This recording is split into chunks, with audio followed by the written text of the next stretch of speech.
Hello guys, আসসালামু আলাইকুম। কি অবস্থা সবার, কেমন আছেন? আশা করি ইনশাআল্লাহ সবাই ভালো আছেন। আমি আলহামদুলিল্লাহ ভালো আছি। তো বর্তমান চলে আসলাম ফার্স্ট পয়েন্ট চিলাহাটিতে, চট্টগ্রাম থেকে আসলাম। এখন বাজে প্রায় 8টা।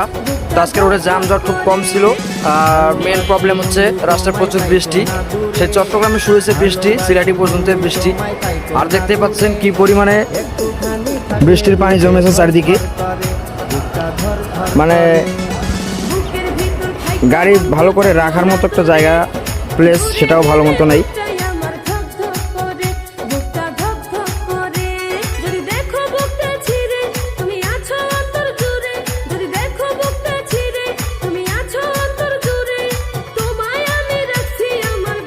তো সবাই দোয়া করবেন এবং বেশি বেশি সাপোর্ট করবেন। আসসালামু আলাইকুম, ভালো থাকবেন। দেখা হবে কোনো এক রজনীতে। ধন্যবাদ, ভালো থাকবেন সবাই।